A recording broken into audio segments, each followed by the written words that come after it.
नमस्कार। सुबह का सूरज आपको ऊर्जा से भर दे। मैं हूं विवेक श्रीवास्तव। बुलेटिन की शुरुआत एक बड़ी खबर के साथ। भगवान शिव का धाम अमरनाथ, जो शिव भोले के प्रमुख तीर्थ स्थलों में से एक है, जहां भगवान शिव बर्फ के शिवलिंग के रूप में विराजमान है, जहां भगवान शिव के अमर कथा के प्रमाण हैं, वो हैं अमरनाथ धाम। भगवान शिव के दर्शन मात्र से सारी समस्याओं का समाधान होता है। उस पवित्र यात्रा का कल से आगाज होने वाला है। इस पर बड़ी खबर यह है कि जम्मू से अमरनाथ यात्रा के लिए पहला जत्था रवाना हो गया है। जम्मू से एलजी मनोज सिन्हा ने यात्रियों को रवाना किया है। कल से अमरनाथ यात्रा शुरू हो रही है। 4603 यात्रियों का जत्था रवाना हुआ है। इस बार यह यात्रा 40 दिन तक जो यात्रा होगी, ये 40 दिन तक चलेगी। अमरनाथ यात्रा का समापन 19 अगस्त को होगा। भगवान शिव की यात्रा को लेकर यात्रियों में उत्साह है, उमंग है, और उसी की तस्वीरें हम आपको दिखा रहे हैं। 19 अगस्त तक अब की बार अमरनाथ की यात्रा का समापन होगा। 40 दिन तक ये यात्रा चलेगी। 4603 यात्रियों का जत्था जो है, पहला जत्था, वो रवाना हो गया है।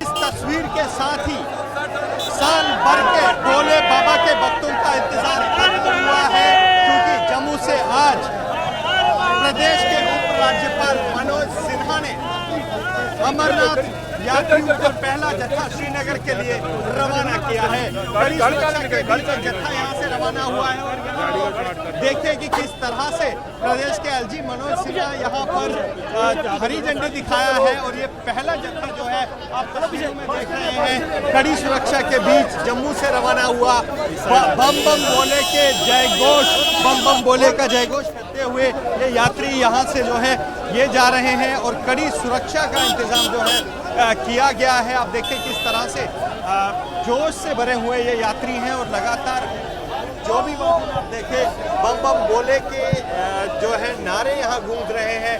कड़ी व्यवस्था की गई है सुरक्षा की, और ये जत्था जो आज यहाँ से श्रीनगर के लिए रवाना हुआ है, ये कल बालटल और पहलगांव के रास्ते बाबा बर्फानी के दर्शन करेंगे। मनोज सिन्हा ने हरी झंडी देकर यहाँ पर इस जत्थे को रवाना किया है, और जोश और उत्साह आप देखिए यहाँ बेस कैंप से, जहाँ पर ये पहला जत्था रवाना हुआ है। कैमरा पर्सन पवन चौधरी के साथ अजय एबीपी न्यूज जम्मू। अमरनाथ यात्रा को लेकर भक्तों में भारी उत्साह है। बेस कैंप बम बम भोले के जयकारों से गूंज उठा है।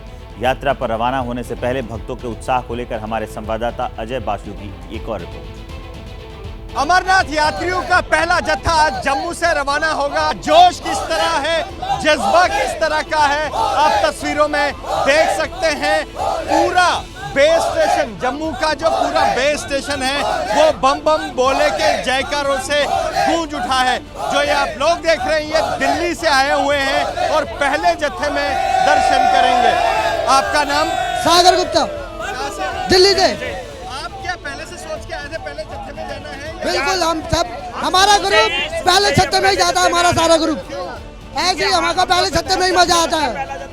हमको सबसे अच्छा पहला जत्था लगता है। बाबा के दर्शन सबसे पहले पाएंगे, मन में यही श्रद्धा लेके आएंगे। मुझे एक चीज बताइए, अभी पीछे आपने सुना होगा कि यहाँ पर कुछ आतंकी हमले हुए, घटनाएं हुए, कोई डर खौफ था? जब तक हमारी आर्मी है, जब तक हमारी कोई आर्मी बुला रहे हैं, हमें किस बात का डर है? फिर कोई डर नहीं है, आर्मी है हमारी, कोई हमको डर नहीं है। वो हमारे साथ है, किसी भी तरह कोई डर नहीं है। प्रशासन ने अच्छी व्यवस्था कर रखी, पूरी सुरक्षा है यहाँ पर। कल से आप यहाँ पर आए हैं, सिक्योरिटी चेकिंग सब कुछ हो रहा है, रहने करने की व्यवस्था प्रशासन ने बहुत अच्छी करी है।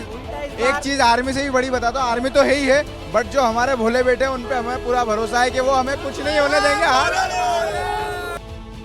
जयपुर से भी भक्त जम्मू पहुंचे हैं, जो अमरनाथ यात्रा के लिए रवाना हुए हैं। जयपुर से भक्तों से बात की है हमारे संवाददाता अजय बासु।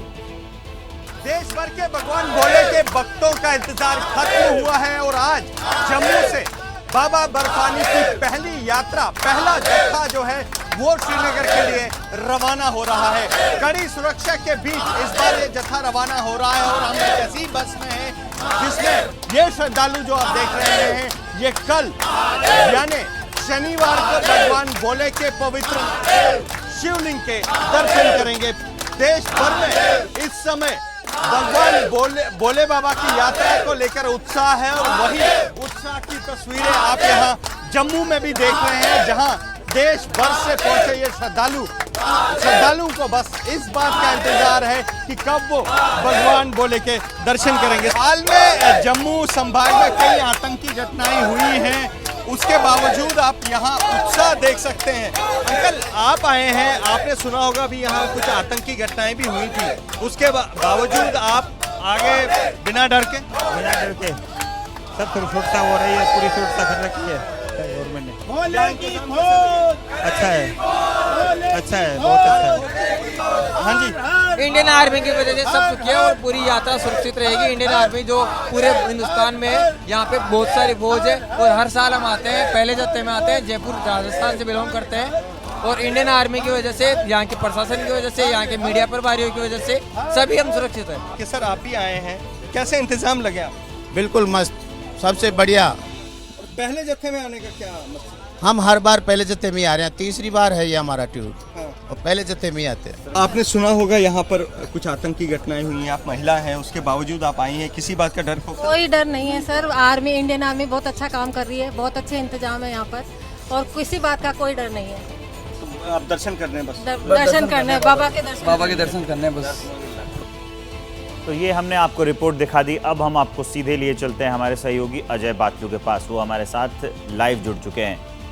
अजय, काफी उत्साह दिख रहा है यात्रियों में। जी बिल्कुल, काफ़ी उत्साह है और ये बात भी है क्योंकि ये साल में एक बार ये यात्रा आती है और इस यात्रा को लेकर न केवल जम्मू कश्मीर बल्कि देश भर के श्रद्धालुओं में उत्साह होता है और उत्साह इस बात का भी होता है कि पहले दर्शन कौन करेगा, और यही उत्साह आज हमें यहाँ जम्मू में देखने को मिला है। और आप देख सकते हैं आपके सामने ये वो जत्था है जो जम्मू से रवाना हो रहा है। बसों, कारों और दूसरे छोटे वाहनों में लगातार यहाँ से यात्री जा रहे हैं और यहाँ से जो भी यात्री जा रहा है बस उसका एक ही लक्ष्य है, उसका एक ही अब इच्छा है कि कब वो पवित्र शिवलिंग के दर्शन करेंगे और बाबा से अपनी मनमानी मुराद जो है वो पूरी करेंगे। यहाँ एक और बात बता दूं, जो बसें हैं यहाँ पर लगातार न केवल बम बम बोले के जयघोष गूंज रहा है बल्कि अंदर डमरू और पूरा जिस तरह से आप देखिए डमरू की तस्वीरें, आप देखिए लोग यहाँ पर इसी तरह से बाबा का डमरू लेकर भजन कीर्तन कर रहे हैं। और अब ये श्रद्धालु जो हैं ये जम्मू से रवाना हुए हैं बालटाल और पहलगांव के लिए और कल ये बालटाल और पहलगांव से यही वो श्रद्धालु हैं जो कल प्रस्थान करेंगे और कल वो दिन आएगा जब साल भर के इंतजार इन भक्तों का खत्म होगा और ये बाबा बर्फानी के पवित्र शिवलिंग के दर्शन करेंगे। विवेक, यहाँ एक बात ये भी ज़रूरी है कि हाल के दिनों में हमने देखा कि जम्मू में लगातार आतंकी हमले हुए हैं। श्रद्धालुओं की एक बस को भी निशाना बनाया गया था, जिसके बाद इस बार व्यापक सुरक्षा के इंतजाम किए गए हैं। बेस कैंप पर सुरक्षा के क्या इंतजाम आप देखें, यहाँ पर जम्मू कश्मीर पुलिस और सीआरपीएफ ने मोर्चा संभाला है और जैसे ही ये श्रद्धालु यहाँ से रवाना होंगे करीब 300 किलोमीटर का ये सफ़र तय करेंगे जम्मू श्रीनगर राष्ट्रीय राजमार्ग पर, जिसको पूरी तरह से सिक्योर कर दिया गया है। वहाँ पर जम्मू कश्मीर पुलिस, सेना और अर्धसैनिक बलों को डिप्लॉय किया गया है और इसके साथ ही इस बार तकनीक का भी सहारा लिया जाएगा ताकि ड्रोन और दूसरे गैजेट्स की मदद से पूरे हाईवे को सिक्योर किया जाए, ताकि इस बात को सुनिश्चित किया जाए कि ये जो भी श्रद्धालु अपने घरों से बाबा के दर्शनों के लिए निकले हैं विवेक, वो दर्शन कर पाए, बिना किसी विघ्न के दर्शन कर पाए और बिना किसी खतरे के विवेक दर्शन कर पाए। जी अजय, लेकिन आप जो ये बात बता रहे थे और आपने यात्रियों से बात भी की, काफ़ी भरोसा है और उसी भरोसे पर ये सारे यात्री जा रहे हैं। सबका कहना है कि कुछ नहीं होगा, इंडियन आर्मी है, हम आराम से जाके बाबा बर्फानी के दर्शन करके आएंगे। जी बिल्कुल, जोश है, जज्बा है और साथ में यकीन है भारतीय सेना पर, यकीन है सुरक्षा बलों पर और सबसे बड़ा यकीन है भोले बाबा पर कि अगर वो भोले बाबा के दर्शन करने जा रहे हैं तो उन्हें कुछ नहीं होगा। हालांकि ये यात्री जो है ये 2 दिन से यहाँ जम्मू में ही रुके हुए हैं और जिस तरह के सुरक्षा के अभूतपूर्व इंतजाम ये यहाँ देख रहे हैं तो कहीं ना कहीं इनके मन में भी ये बात आ रही है सुरक्षा के इंतजाम देखकर, और जिस मकसद को लेकर ये जा रहे हैं बाबा के दर्शनों के लिए, एक नेक मकसद है, तो इन्हें पूरा यकीन है कि जब तक भोले बाबा का आशीर्वाद इनके साथ है इन्हें कुछ नहीं हो सकता। और साथ में जिस तरह से भारतीय सेना हो, सुरक्षा बल हो, जम्मू कश्मीर पुलिस हो, सीआरपीएफ हो या दूसरी एजेंसियां जो लगातार यहां पर इन लोगों की सुरक्षा के लिए रात दिन लगे हुए हैं, उन पर इनको पूरा भरोसा। और बता दूं यहां पर कि यहाँ पर खड़ा होना मुश्किल है क्योंकि उमस जैसे जैसे दिन बढ़ रहा है उमस बढ़ती जा रही है और इस उमस के बीच 2400 घंटे यहाँ पर न केवल इस जो बेस कैंप है इसको सिक्योर किया गया है बल्कि 300 किलोमीटर का जो ट्रैक है वहाँ जंगल हैं, झाड़ियाँ हैं, नाले हैं, पहाड़ हैं, उन्हें पूरी तरह से सिक्योर किया गया है। और यहाँ सलाम करना होगा सुरक्षा बलों के जज्बे को कि इस यात्रा को सुनिश्चित करने के लिए अब सुरक्षा बल जो है वो 2400 घंटे और 7 दिन लगातार मुस्तैदी बरत रहे हैं। न केवल अपनी आंख से बल्कि तकनीक का भी सहारा लिया जा रहा है ताकि ये जो भक्त आए हैं भोले बाबा के दर्शनों के लिए ये बिना किसी विघ्न के दर्शन कर पाए। विवेक, ठीक है अजय, इस तमाम जानकारी के लिए आपका बहुत बहुत शुक्रिया। और अब चलिए आगे बढ़ते हैं। 24 लाख बच्चों के भविष्य को दांव पर लगाने वाले घोटाले के तार सिर्फ एक राज्य में नहीं बल्कि देश के अलग अलग हिस्सों में फैले हुए थे। एबीपी न्यूज स्टिंग ऑपरेशन के जरिए आपको दिखाने जा रहा है साजिश का वो पूरा मकड़ जाल जिसके जरिए गोधरा में नीट घोटाले को अंजाम दिया जा रहा था। हम दोनों की बात करते हैं, आप हमें कुछ भी नहीं देगा। मैं मिलिट्स स्कूल आपके नाम पर आपको मेरे को कुछ भी नहीं देगा। स्टिंग ऑपरेशन में गोधरा मॉड्यूल का एक एक सच सामने आने वाला है। ये खत्म हो जाएगी एग्जाम तो बच्चे ब्लैंक छोड़ देंगे, जितना उसको पता है वो टिक करेंगे, बाकी ब्लैंक छोड़ देंगे, तो बाद में हम उसको जो राइट आंसर है वो भरने वाले।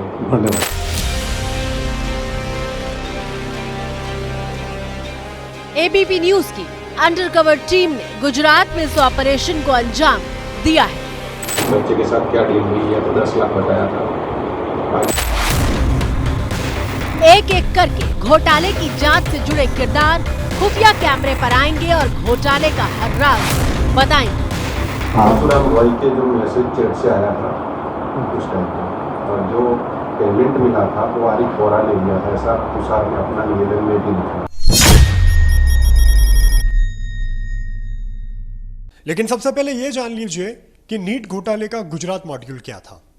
आरोपियों का ग्रुप देश के अलग अलग हिस्सों में पहले सेमिनार करता था। वहां पे आए बच्चों को देश विदेश की नामी कॉलेज में एडमिशन का झांसा दिया जाता था। कोचिंग सेंटर की मदद से नीट परीक्षा में शामिल होने वाले बच्चों को तलाशा जाता, फिर बच्चों को बताया जाता कि उनको परीक्षा के सेंटर के लिए जय जलाराम स्कूल का नाम भरना है। छात्रों से कहा जाता कि उनको उसी सवाल के जवाब लिखने हैं जो उनको आते हैं। जिनके जवाब नहीं आते उनको कॉपी में खाली छोड़ना होता था। परीक्षा खत्म होने के बाद स्कूल के प्रिंसिपल और टीचर स्कूल में ओएमआर शीट भर देते।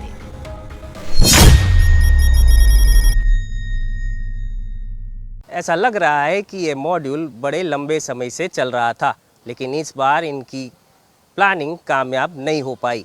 पुलिस शुरुआती जांच कर चुकी है, कई किरदारों को भी पकड़ चुकी है, लेकिन अब पूरा मामला सीबीआई ने अपने हाथ में लिया है तो और भी खुलासे हो सकते हैं।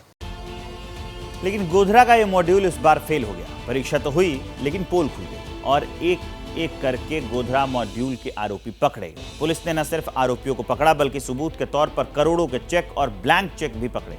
गिरफ्तार आरोपी के ठिकाने से 7 लाख रुपए कैश भी पुलिस ने बरामद किए हैं। पहले गोधरा मॉड्यूल के किरदारों से मिलिए, फिर इन किरदारों का रोल खुफिया कैमरे पर बेनकाब होगा। जगह गोधरा, जिला पंचमहाल, राज्य गुजरात।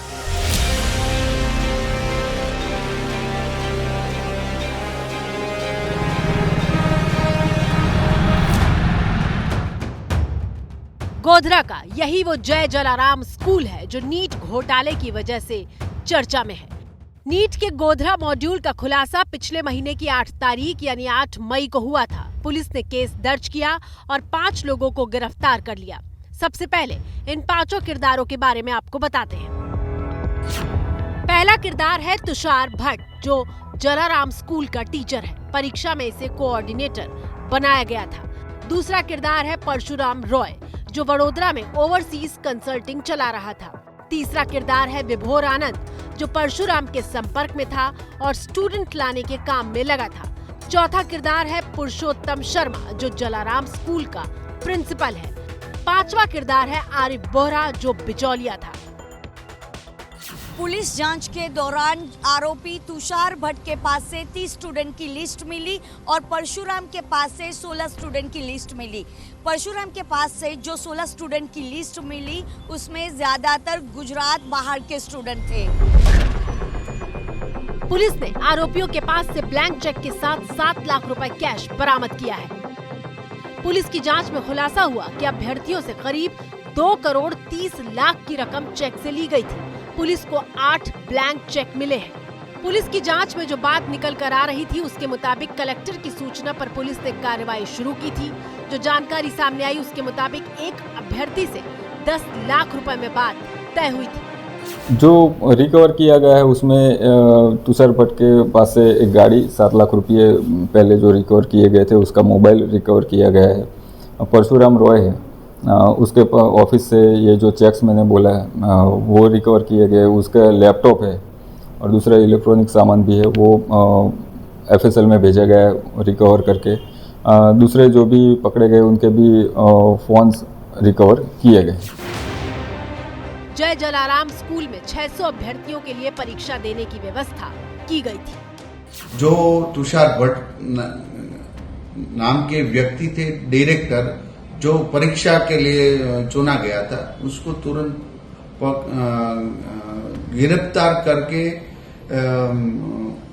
प्रिंसिपल के ऑफिस में ले गए। वहां सब कुछ पूछा तो उन्होंने बात स्वीकार ली कि एक परीक्षा शुरू होने के बाद ये 6 स्टूडेंट को हम मदद करने वाले थे।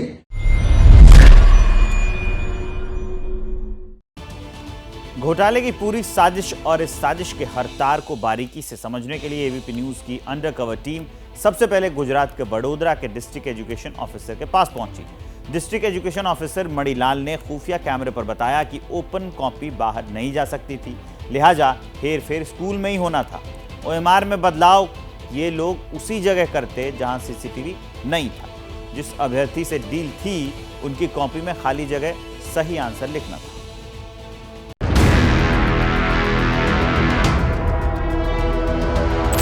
गोधरा मॉड्यूल का खुलासा करने वाला पहला किरदार वडोदरा के डिस्ट्रिक्ट एजुकेशन ऑफिसर मणिलाल। इन्हीं की शिकायत पर मुकदमा दर्ज हुआ था। DEO ने खुफिया कैमरे पर बताया कि कैसे जब स्कूल में रेड मारी गई तो न सिर्फ भारी मात्रा में कैश मिला बल्कि साजिश का हर तार बेनकाब हो गया।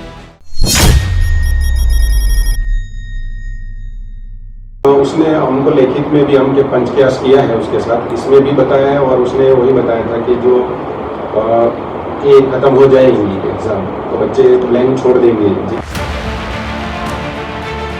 मणिलाल यहाँ जिस शख्स के बयान का जिक्र कर रहे हैं वो कोई और नहीं बल्कि जलाराम स्कूल का शिक्षक तुषार भट्ट ही है, जो कि इस गोधरा मॉड्यूल का सबसे अहम किरदार है।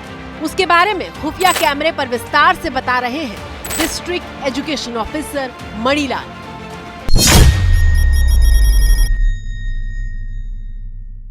उसने हमको लिखित में भी हमके पंचक्यास किया है उसके साथ, इसमें भी बताया है और उसने वही बताया था कि जो ये खत्म हो जाएगी एग्जाम तो बच्चे ब्लैंक छोड़ देंगे, जितना उसको पता है वो टिक करेंगे, बाकी ब्लैंक छोड़ देंगे।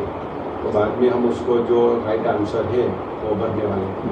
हाँ, तो उसके एक जो बताया कि भाई बच्चे के साथ क्या डील हुई है, तो 10 लाख बताया था।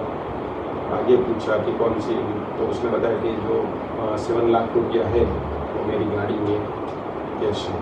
तो गाड़ी की जांच की तो उसमें से 2 बैग मिली, एक में 4 लाख रुपया था, एक बंडल था 500 का और एक में 3 लाख बंडल था, 3 लाख के नीचे रखा था।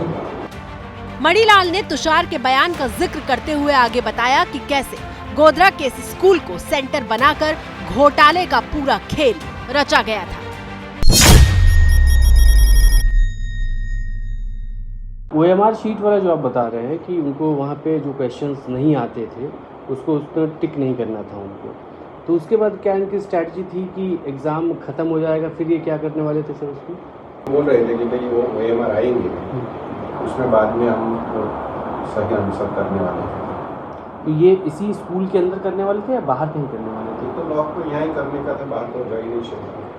तो लॉक यहीं पे होता तो यहीं पे ये चेंजेस कर देते उसमें। घोटाले के किस किरदार के पास क्या काम था, इसके बारे में भी एजेंसियों को तुषार बता चुका है और मणिलाल खुफिया कैमरे पर इसकी पुष्टि कर रहे हैं। तुषार भट्ट ही करता सर इसको काम को। यहाँ तुषार भट्ट करने वाले थे, ऐसा बताया था उसने। जो पेमेंट दिया था वो आरिफ बोरा ने दिया था सुबह, ऐसा बोला था। आरिफ बोरा, जो थर्ड उसमें पर्सन है उसका नाम आरिफ बोरा है, मीडिएटर। मतलब बच्चों से कनेक्ट कौन था सर इनमें? उस टाइम तो लिस्ट नहीं मिला था। हाँ। परशुराम रॉय के जो मैसेज चैट से आया था उस टाइम पे, और जो पेमेंट मिला था वो आरिफ बोरा ने दिया था, ऐसा तुषार ने अपना निवेदन में भी लिखा।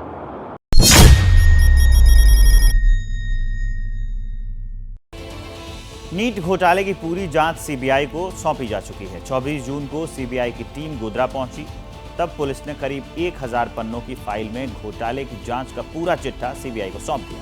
सीबीआई की जांच शुरू होने से पहले एबीपी न्यूज ने गोधरा में पुलिस अधिकारी से खुफिया कैमरे पर घोटाले का सच जाना। गोधरा मॉड्यूल का खुलासा करने वाला दूसरा किरदार, जांच करने वाले अधिकारी डीएसपी एनबी पटेल। गुजरात के पंचमहाल जिले की पुलिस महीने भर से इस घोटाले की कड़ियां तलाशने में जुटी थी। अब जांच सीबीआई को मिल चुकी है, लेकिन पुलिस को जांच में क्या कुछ मिला, क्या है घोटाले की पूरी चेन, इससे खुफिया कैमरे पर पर्दा उठा रहे हैं एनबी पटेल। स्टूडेंट से मिला आरिफ बोरा कनेक्ट है स्टूडेंटों से, और आरिफ बोरा तुषार भट्ट के पास चेन नहीं है ना सर? दूसरा जो पुरुषोत्तम रॉय जो बड़ौदा का जी जो इस जगह जो चलाता है फॉरेन भेजने के लिए ओवरसीज का काम, ओवरसीज ये दोनों बाहर बड़ौदा में जो सेमिनार स्टूडेंट के होते हैं एग्जाम पर, उसको जरूरत थी यहाँ भटकोजर स्कूल के अंदर स्टूडेंट लाना हायर सेकेंडरी में। वो हर गांव में सेमिनार करता था, तो दोनों ने मिले और मुझे फॉरेन भेजना कोई स्टूडेंट ने मेरे पास भेजना, तो यहाँ नीट का एग्जाम होता है, कोई है मेरे पास लाना, तो दोनों को बीच हुआ। उसने कुछ नंबर दिए चैटिंग करके, उसके चेक भी दिए थे 4, वो भी हमने रिकॉर्ड कर ने जो स्टूडेंट्स के पैर वो क्या ओवरसीज के लिए वो फॉरेन या एडमिशन के लिए पैसा देगा, किसी के पास या मेडिकल में एडमिशन के 40 लाख 50 लाख 70-80 से MOU करता है।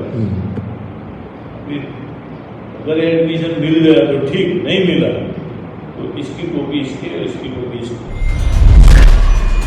जांच के दौरान जो बातें पुलिस जान चुकी थी, एनबी पटेल खुफिया कैमरे पर एक एक करके उन बातों को बता रहे थे।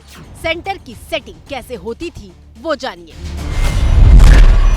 आनंद भी बोलता था, बता रहे कि इसने पैसे उसे दिए हुए, इसी ने बोला था जो बिहार वाले बच्चे हैं या बाकी बच्चे की इसी सेंटर में अपना उसने कॉन्टेक्ट हुआ पुरुषोत्तम रॉय से, वो लेके उस स्टूडेंट के जो पेरेंट्स है वो आया होगा, रॉय से भी हो गया और रॉय से सेटिंग की भी एडमिशन कराना चाहिए और ये नीट का एग्जाम है उसको पास अच्छे नंबर से आएंगे। वो नहीं समझ में आ रहा है सर कि इतने दूर से बच्चा, मतलब ऐसा क्या सिस्टम होता है कि यही सेंटर मिला उसको? वो तो सिलेक्ट करने 3 सेंटर आते हैं, 3 लिखना है। अच्छा, मतलब वो स्टूडेंट के ऊपर है कि वो कोई भी सेंटर चूज कर सकेगा। उसने यहाँ सेटिंग की, उसने ये वाला चूज कर लिया। यहाँ कोई भी यहाँ का एड्रेस बोल देगा गोधरा। आनंद विभोर ही वो कड़ी है जो गुजरात और बिहार के नीट कनेक्शन को जोड़ता है। डीएसपी जिस आनंद विभोर का जिक्र कर रहे हैं, उसे मधुबनी से पिछले दिनों पुलिस ने गिरफ्तार किया। खुफिया कैमरे पर पुलिस ने भी इस बात की पुष्टि की कि गोधरा में घोटाले का मॉड्यूल फेक सेमिनार के जरिए ही चल रहा था। जो स्टूडेंट थे इसमें इन्वॉल्व आए हैं, जो लिस्ट में नाम आया है, उनके पेरेंट्स से जो आपकी बातचीत हुई है, उनको क्या बोलना चाहिए, कैसे इनको टच में आए, क्या क्या हुआ है? बस वो सेमिनार करते हैं, हर जगह के सेमिनार होते हैं। सेमिनार में क्या करते हैं? स्टूडेंट को बताया कि फॉरेन जाना है एडमिशन, उसके बारे में उसी तरह से वो नीट के लिए खुफिया कैमरे पर अब तक 2 किरदारों के खुलासे आप देख चुके हैं। ये दोनों किरदार घोटाले की जांच से जुड़े हैं। अब आपको तीसरे किरदार से मिलवाते हैं। ये उस स्कूल के चेयरमैन हैं जहां घोटाले का पूरा खेल हुआ। चेयरमैन खुफिया कैमरे पर आरोप लगा रहे हैं, उन्हें फंसाने की साजिश की जा रही है और ऐसा राजनीतिक कारणों से हो रहा है।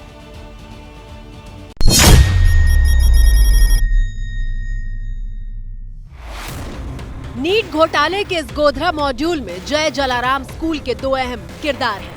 पहला तुषार भट्ट जो टीचर है और दूसरा पुरुषोत्तम शर्मा जो कि प्रिंसिपल है। इन दोनों किरदारों की वजह से ही गोधरा मॉड्यूल नीट घोटाले के बाकी मॉड्यूल से अलग है। सवाल ये कि क्या ये लोग पहले भी इसी तरह से परीक्षाओं में घोटाले को अंजाम देते थे या फिर ये पहली बार हुआ और खेल खुल गया। अब तक आपने जांच से जुड़े लोगों को खुफिया कैमरे पर बोलते देखा। अब खुफिया कैमरे पर बोलने की बारी है जय जलाराम स्कूल के चेयरमैन दीक्षित पटेल की। लास्ट डे था ना, तो तुषार भट्ट को प्रिंसिपल को सामने बिठाया सामने, और तुषार भट्ट को इतना बताया कि 2-4 पढ़ी भी है, नहीं मानो। उन्होंने बोला कि ये मेरे साथ शामिल था। चेयरमैन दीक्षित पटेल प्रिंसिपल की गिरफ्तारी पर सवाल उठा रहे हैं। खुफिया कैमरे पर दावा कर रहे हैं कि पुलिस की थ्योरी गलत है। इन्होंने बोल दिया कि मेरे साथ शामिल था, इसीलिए उनको ये 4 मुद्दे से अरेस्ट किया। एक मुद्दा, उनके घर का सीसीटीवी कैमरा डिलीट किया ऐसा बता रखे, उनके घर में मीटिंग हुई उसकी वजह से, इनके साथ 4 तारीख को 10 से 12 बार बात हुई पुरुषोत्तम फटके और तुषार भट्ट की, इसीलिए। और चौथा मुद्दा, एग्जाम खत्म होने के बाद दूसरे दिन 5 तारीख के बाद 6ठे दिन उनकी कोई भी एक हाईवे पे होटल है, वहाँ पे इनकी वो मिले थे। ये 4 वजह है। और अब एक और बड़ी खबर आपको बताने जा रहा हूं। दिल्ली एयरपोर्ट पर बड़ा हादसा हुआ है। टर्मिनल 1 की छत का हिस्सा गिर गया है। हादसे में 3 लोग घायल भी हैं। मलबे में एक व्यक्ति के फंसे होने की आशंका भी है। फायर ब्रिगेड की 4 गाड़ियां मौके पर मौजूद है। बहुत बड़ी खबर मैं आपको दिल्ली से बता रहा हूं। दिल्ली में टर्मिनल 1 की जो छत है, दिल्ली एयरपोर्ट में टर्मिनल 1 की छत, उसका एक हिस्सा गिर गया है। अब तस्वीरें भी सामने आ गई हैं। 3 लोग इस हादसे में घायल हुए हैं। एक व्यक्ति मलबे के अंदर फंसा हुआ भी बताया जा रहा है। फायर ब्रिगेड की 4 गाड़ियां मौके पर मौजूद हैं। तो दिल्ली में टर्मिनल 1 और उसका हिस्सा गिरा है। 3 लोग घायल हैं। मलबे में एक व्यक्ति के फंसे होने की भी आशंका है। राहत और बचाव का काम मौके पर किया जा रहा है। फायर ब्रिगेड की टीम भी पहुंच गई है। लेकिन ये एक बड़ा हादसा, छत गिर गई है टर्मिनल 1 पर। और तस्वीरें देख लीजिए कैसे ये जो हादसा हुआ है। मनोज मेरे साथ, मनोज वर्मा मेरे सहयोगी जुड़ गए हैं फोन लाइन पर। उनसे मनोज, ये हादसा कैसे हुआ और किन कारणों से हुआ? जी बिल्कुल, देखिए आपको बताना चाहूंगा कि अभी तक कारण नहीं साफ हो पाए कि आखिरकार इस हादसे के पीछे की वजह क्या है। क्या इस हादसे के पीछे की वजह बारिश है या फिर कोई और वजह है, वो तो इन्वेस्टिगेशन के बाद ही साफ हो पाएगा। लेकिन आपको इतना बताना चाहूंगा कि 4 लोग जो थे वो इस हादसे में फंसे हुए थे, जिनको फायर ब्रिगेड ने रेस्क्यू करा लिया है। उनको अस्पताल में भर्ती कराया गया है और अभी भी फायर ब्रिगेड का कहना है कि उनका रेस्क्यू ऑपरेशन जारी है। हो सकता है कि कुछ और लोग भी फंसे हुए, क्योंकि जो वॉल आप देख रहे हैं, जो ये कोलैप्स हुई है, जो ये छत कोलैप्स हुई है, वो काफी बड़ी है। तो अभी देखा जा रहा है कि नीचे कुछ और गाड़ियां तो नहीं लगी जी। तो ये नीचे जो है गाड़ियां दिख रही हैं, नीचे कुछ और गाड़ियां फंसी हुई, मतलब ये एयरपोर्ट के बाहर का हिस्सा हो सकता है जैसे तस्वीरों से साफ है। मनोज जी बिल्कुल, देखिए एयरपोर्ट के बाहर का ही हिस्सा है। एयरपोर्ट के बाहर का वो हिस्सा है जहाँ पर शेड लगी होती है, यानी कि जहाँ पे गाड़ियां जाके ड्रॉप करती हैं यात्रियों को। जी बिल्कुल, जो ऊपर से शेड लगी होती है वो हिस्सा है ये, और अचानक से ये गिर गया है। अभी इसके पीछे की वजह क्या है ये अभी तक साफ नहीं हुआ है, लेकिन इतना जरूर है कि एक बहुत बड़ा हादसा हुआ है और किन कारणों से हुआ है इसका पता तो इन्वेस्टिगेशन के बाद ही चलेगा। लेकिन 4 लोग जो इस पूरे हादसे में घायल हुए थे उनको अस्पताल पहुंचाया गया है। फिलहाल अभी ये चेक किया जा रहा है कि छत के नीचे कोई और लोग तो नहीं दबे हुए हैं। ठीक है मनोज, आज आप इस पूरे घटनाक्रम पर नजर बनाए रखिए और जानकारी के लिए बहुत बहुत शुक्रिया। तो दिल्ली में टर्मिनल 1 पर छत गिरी है जिसमें 3 लोग घायल हो गए हैं, एक व्यक्ति के फंसे होने की भी खबर है। ये बड़ी अपडेट हम आपको राजधानी दिल्ली से